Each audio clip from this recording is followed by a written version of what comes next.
Ògo ni fún Ọlọ́run lókè ọ̀run. Mo tún wí lẹ́ẹ̀kan sí pé ògo ni fún Ọlọ́run lókè ọ̀run. Àìkú tó ń gbénu ìmọ́lẹ̀ agbẹ́ngà tó pé ènìyàn Ọlọ́run. Ọ̀kan lánàá lónìí títí ayé àìnípẹ̀kun. Ọpọ́n lẹ́yìn àsòótọ́ ègbè lọ́yìn ọmọ òrukàn gbanigba ẹni dẹ ogun lè. Ìmọ́lẹ̀ kan ṣoṣo tí ń tàn láàrin òkun tó nǹkan lè borí rẹ̀. Ẹ̀rí àwọn wòlíì agbára Ísírẹ́lì. Ayíyan adágbogbo àti ọlọ́padà sí ọ̀dọ̀ rẹ̀ torí pé ìṣeun torí tí àna ẹ̀dọ́ láíláí. Ìjẹjọ́ láti irú ọjọ́ òní kan yìí. Mo kí gbogbo àwọn ọmọ Ọlọ́run pátá tí a ti ń wò wá pé iná ò ní tán lọ́wọ́ yín, ojú tẹ́ fi ń wò wá ò ní fọ́, ìtẹ́sí tí ń fi ń gbọ́ wa ní etí lórúkọ Jésù kò ní di, ọ̀tá ò ní sọ ọ́ dá láàbò ara. Ògo ni fún Ọlọ́run lókè ọ̀run. Mo kí wa pé a tún káàbọ̀ sí ẹkú ìsinmi ayọ̀ tòní. Lórúkọ Jésù, ìsinmi ológo ti ìjọba ọ̀run lórúkọ Jésù, wọn ò ní fèmí àti ẹ̀sàwátì. Mo fẹ́ kí a sáré lọ sínú àwọn ọ̀rọ̀ Ọlọ́run kí a tó wá lọ gẹ́gẹ́ bí ẹ̀dá ènìyàn, gẹ́gẹ́ bí ọmọ Ọlọ́run tòótọ́. Mo máa ń fi kankan yé wa ní àwọn àkókò kan. Kí ni mo fẹ́ máa fi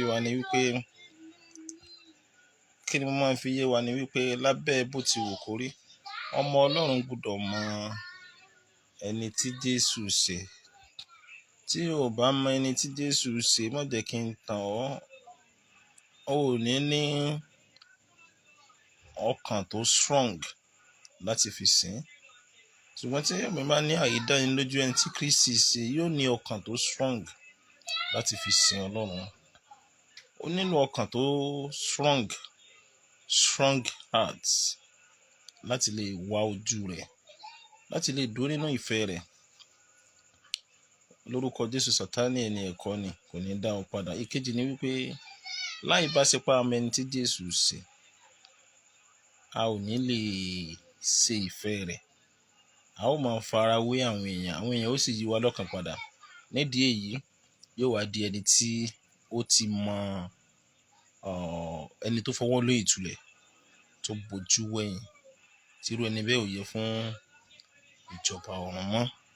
Lórúkọ Jésù, mo gbàdúrà ohun tí a ó fi bojú wẹ̀yìn, Ọlọ́run ò ní jẹ́ kó dé bá wa. Kò ní dé bá mi, kò ní dé bá wọ náà. So gẹ́gẹ́ bí ọmọ Ọlọ́run, a gbọ́dọ̀ ní ọkàn tó strong láti fi wá Ọlọ́run. Ibi tí mo ń lọ lénìí kò jìnnà. Jésù wá láti ṣe kíni? Bíbélì sọ fún wa nínú ìwé Máàkù orí kejì ẹsẹ̀ 17. Ó ní Jésù olùgbàlà. Ó ní nígbà tí Jésù gbọ́, ó wí fún wọn pé àwọn tí ara wọn le kò wá oníṣègùn. Ó ní bí kò ṣe àwọn tí ara wọn kò dá. Ó ní mi kò wá láti pe àwọn olódodo bí kò ṣe àwọn ẹlẹ́ṣẹ̀ sí ìrònúpìwàdà. Jésù ní òun ò wá nítorí àwọn olódodo. Ó ní ṣùgbọ́n òun wá nítorí ẹlẹ́ṣẹ̀ kí wọ́n lè ní ìrònúpìwàdà. Praise the Lord. So káwa lè ní ìrònúpìwàdà. Jésù wá láti pe ẹlẹ́ṣẹ̀ sí ìrònúpìwàdà. Àwọn wo ni ẹlẹ́ṣẹ̀? Mo ti sọ fún wa pé gbọ́dọ̀ mọ̀ tí Jésù ṣe kó lè ní strong heart láti lè sìn. So ta ni ẹlẹ́ṣẹ̀? Kí là ń pè ní ìrònúpìwàdà? Ẹlẹ́ṣẹ̀ ó jẹ́ ẹnìkan tí ìwé mímọ́ sọ wípé ó ní gbogbo èèyàn ti ṣẹ̀. Ó ní wọ́n sì ti kùnà ògo Ọlọ́run. Gbogbo èèyàn ló ṣẹ̀. So that means a ò gbọ́dọ̀ wo ẹnìkan bí ẹlẹ́ṣẹ̀. Gbogbo ènìyàn ni ẹlẹ́ṣẹ̀. Mo fi bèbè ta ni ẹlẹ́ṣẹ̀. Torí pé Dáfídì wípé ó ní nínú àìṣedéédé ni a gbé bí mi. Ó ní àti inú ẹ̀ṣẹ̀ ni ìyá mi sí Psalm 51. Ní ìyá mi sí wò mí dàgbà.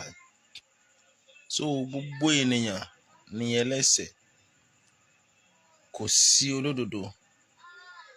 Gbogbo ìran ènìyàn ni ẹlẹ́ṣẹ̀. Torí gbogbo ìran ènìyàn ló ṣubú ní ọgbà Édẹ́nì. gbogbo ìran ènìyàn ni Jésù Ọlọ́run fúnra rẹ̀ wípé ó nígbà tí Ọlọ́run dá ènìyàn tán tó ńgbà tó yá ènìyàn jáde kó nu ọgbà Édẹ́nì ó bẹ̀rẹ̀ sí rìn kiri nítorí ẹ̀ṣẹ̀ rẹ̀. Ìṣubú àkọ́kọ́ nìyẹn. Wá wo ìbànújẹ́ èkejì. Ó ní Ọlọ́run sì bojú wolẹ̀ nínú Genesis orí kẹfà ẹsẹ̀ karùn-ún. Ó ní Ọlọ́run sì bojú wolẹ̀ ó sì rí ẹni tó dá. Olówó á rí ọmọ ènìyàn pé ìwà wọn burú ó ló sì dùn Ọlọ́run dé ọkàn. Hallelujah.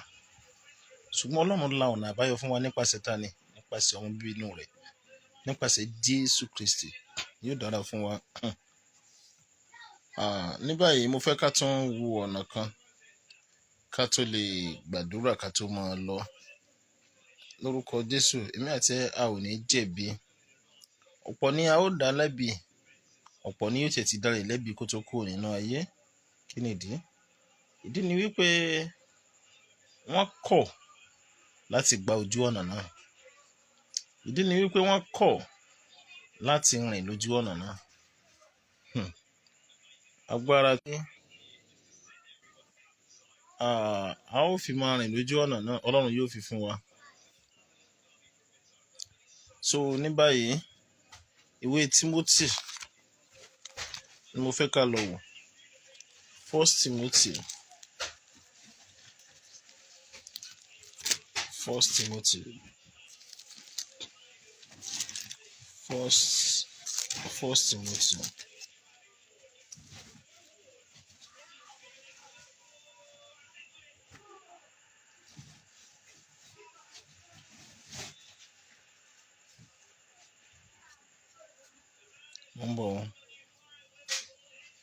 Mo fẹ́ ká wò ó. Okay.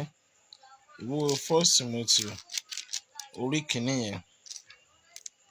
Ó ní ohun tí Ọlọ́run, ó ní ohun tí Jésù wí ní 1 Timothy kín lẹ́yìn. Wípé ohun tí ó ní ọ̀rọ̀ náà ó ló sì yẹ fún ìtẹ́wọ́gbà. Ó ní wípé Ọlọ́run jẹ́ olódodo. Ó ní pé ọmọ Ọlọ́run ò sì wá nítorí olódodo. Ó ní ṣùgbọ́n ó wá nítorí ẹlẹ́ṣẹ̀ sí ìrònúpìwàdà. Ọlọ́run yóò ràn wá lọ́wọ́. Ó wá nítorí ẹlẹ́ṣẹ̀. Ó pè wọ́n láti di ẹni ìrònúpìwàdà. Lórúkọ Jésù á ra àánú gbà ọ́. So ní báyìí mo fẹ́ kí a sáré gbọ́ àdúrà méjì kó tó máa lọ. Àṣẹ agbára tó ń gbé ní jáde tí ènìyàn fi ń di tí Kristi ó fi gbé, àṣẹ àtagbára tí Kristi ó fi gbé ọ jáde tí wọn náà ó fi di ti Kristi pátápátá. Wọ́n á sọ fọ́lọ́run Olúwa yọ̀ǹda rẹ̀ fún mi. Àṣẹ agbára tí màá fi di ti tiẹ̀ pátápátá. Àṣẹ agbára tí mi rí Paul àpọ́sù sọ fún Timothy níbi tí mo ń ka lẹ́ẹ̀kan wípé èmi gan pàápàá jẹ́ pàtàkì nínú wọn. Pé òun gangan èmi Paul àpọ́sù ó ní mo jẹ́ pàtàkì nínú àwọn ẹlẹ́ṣẹ̀ tí Jésù pè fún ìlànà padà. Nítorí náà wọ́n á sọ fọ́lọ́run. Àṣẹ agbára tí ń gbé ní jáde. Àṣẹ agbára méjèèjì wá papọ̀. Àṣẹ agbára tí èmi náà ó fi ṣe kíni tí n ó fi yí padà sí ìrònúpìwàdà. Àṣẹ agbára tí n ó fi wúra mi. Ó gbọ́dọ̀ wúra ẹ bí olódodo wípé o ti pé tán. Bá tí èmi náà ò fi ní wúra mi bí ẹ tó ti pé tán. Ọlọ́run yí ọ̀ǹda rẹ̀ fún mi. Ó yá dúró. Orúkọ Jésù, orúkọ Jésù, orúkọ Jésù. Àṣẹ agbára tí ò fi ní wúra bí ẹ tó ti pé tán. Ọlọ́run yí ọ̀ǹda rẹ̀ fún mi. Jésù Olúwa wa, àmín, àmín, àmín lórúkọ Jésù. Mo súre fún ọ ní orúkọ Bàbá àti ní ti Ọmọ àti ní ti Ẹ̀mí Mímọ́. Gbogbo ìpinnu Sátánì lórí ẹ láti jogún ẹ sọ́run àpáàdì, Ẹ̀mí Mímọ́ yí dànù. Ohun tí mo sọ ni pé master plan Sátánì láti jogún ẹ sọ́run àpáàdì, Ọlọ́run yí dànù. Wàá gbọ́ ọwọ́ agbára Elédùmarè ó yá lórúkọ Jésù kó gbé ọ jáde, kó fọ́ lórí sókè o. Wọ́n náà lọ́ọ́ di nílá. Gbẹ̀yìn onítíátà ní lórúkọ Jésù mú gbàdúrà. Èyí táyé fẹ́ máa mú lọ lóòtógótógó lọ́dún yìí lórúkọ Jésù Ẹ̀mí Mímọ́ yá kó máa kó ọ yọ́nú ewu, kó gbé ọ jáde tógótógó. Ayé ò ní pa ọ́ nípa àyà. Ọwọ́ Ọlọ́run yóò gbórí rẹ sókè, lórúkọ Jésù yóò sọ ọ́ di ńlá. Ọwọ́ Elédùmarè mo ní kó sọ ọ́ di ńlá. Ó lé mi ó fi ọwọ́ ọ̀tún òdodo mi wọn ó fi fà ọ́ lórí sókè. Ó fẹ́ kó ṣe àmì níbi tó wà yẹn. Ọwọ́ Ọlọ́run ó yá kó fà ọ́ sókè, kó sọ ọ́ di ńlá, kó dá lábùkún fún. Lórúkọ Jésù ajínlógo ò ní jí ògo rẹ lọ́mọ. Mo ní lórúkọ Jésù agbániwọlẹ̀ kò ní gbá ọ wọlẹ̀. Ìka ènìyàn lórúkọ Jésù adọwọ́bògo ẹni kò ní dọwọ́bògo rẹ. Dákun sàmì lórúkọ Bàbá tọmọ tẹ̀mí mímọ́ lórúkọ Jésù má jẹ́ máa jẹ́ lọ́nà tó yẹ kó ṣẹ́ mọ́ ọ lára.